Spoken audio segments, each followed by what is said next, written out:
From the polished corridors of Amalienburg Palace to the quiet but powerful decisions made behind closed royal doors, there exists a truth so emotionally tangled, it could rewrite how the world sees one of Europe's most respected royal families.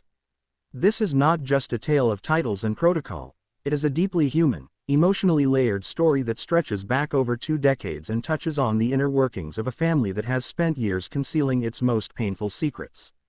Today, we unpack what many believe is the real reason behind Prince Joachim's children losing their royal titles, and how it all might have started with a quiet crush, a glance too long, a feeling never spoken aloud, toward the woman who would later become Queen Mary.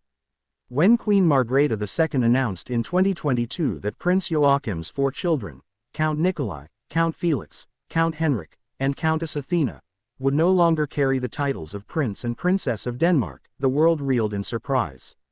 The official statement cited a desire for the children to lead more normal lives, without the pressure of royal obligations. But for royal watchers and insiders alike, something about the explanation didn't quite fit. It felt clinical, rehearsed, like a cover story shielding a more complicated truth. And that truth may lie in the unspoken feelings of a younger Prince Joachim and the unintentional role Queen Mary may have played in one of the monarchy's most emotionally fraught decisions.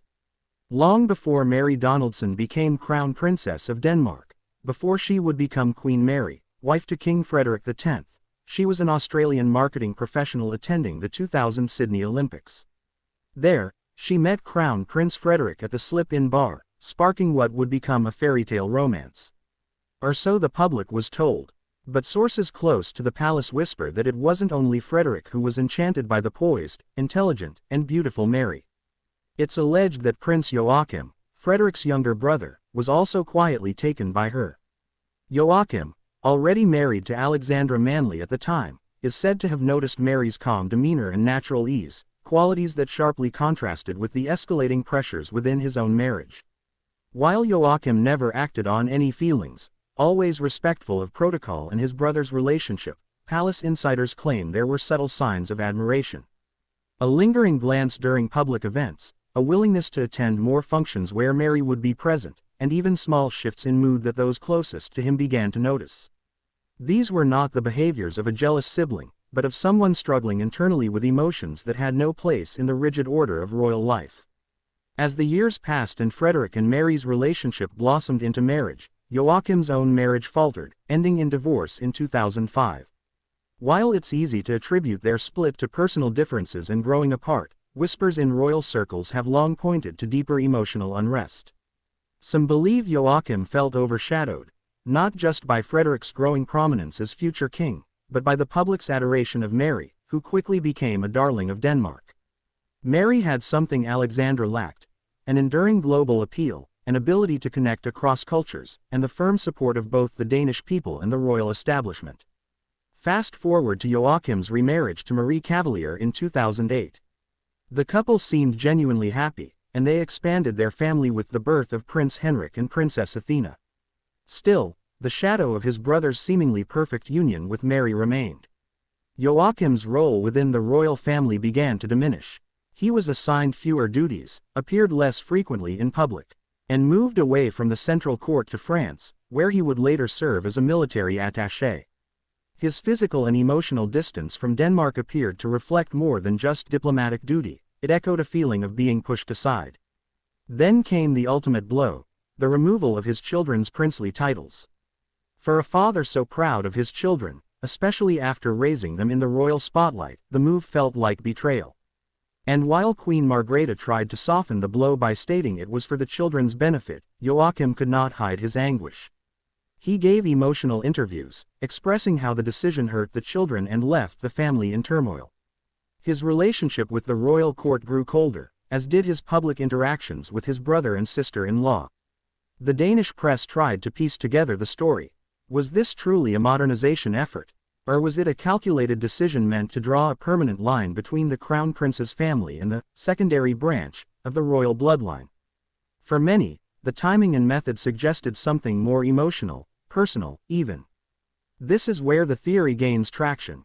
Could it be that lingering emotions Joachim once had for Mary, emotions long buried and unresolved, played a part in the palace's desire to distance him and his descendants from the throne? Not out of malice, but out of a quiet need to stabilize the royal image. It is no secret that appearances are everything in monarchy. A rumor, if left to fester, could corrode decades of tradition and trust. If Joachim's feelings were ever discovered or whispered about within palace walls, it's not unthinkable that advisors and even Queen Margrethe herself would choose to enforce clear boundaries, ensuring no further comparisons, no potential threats to the public narrative of a unified royal family. Even more poignantly, Queen Mary, likely unaware of the depth of Joachim's former admiration, has always behaved with grace and diplomacy toward her brother-in-law. But insiders say she has maintained a careful, professional distance in public, never fueling speculation, never appearing too informal with Joachim. It's this subtle emotional choreography that signals to many observers that there may be more to the story than we see. When King Frederick ascended the throne in early 2024, making Mary Queen of Denmark, the final shift occurred. Now more than ever, the royal court belongs to the couple at the center. Joachim, residing abroad and continuing his diplomatic career, remains on the periphery. His children, while still loved by their family, are no longer princes and princesses. They are counts and countesses, noble, but not royal. Yet even in the titles they were stripped of, there lingers a ghost of what might have been, a closeness that could have remained if history had unfolded differently. If Joachim's early admiration for Mary had not been felt, would there have been such a decisive push to draw the line? If Joachim's own public favor had remained strong, would the palace have risked such a bold title revocation? These are the questions royal watchers continue to ask. To this day, the Danish royal house has never publicly addressed the deeper emotional implications of its decisions. But in the silent spaces between formal speeches and carefully worded press releases, the story of a quiet love, unrequited and perhaps even unknown to its subject, lives on.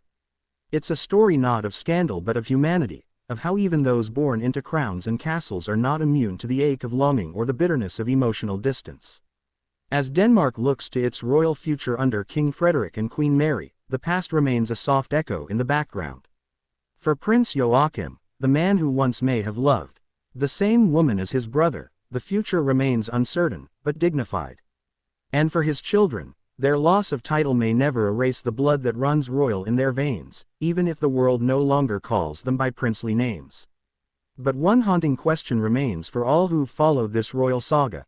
Did Prince Joachim lose more than just titles? Did he lose the right to be close to the crown, all because of a silent heartache never truly healed?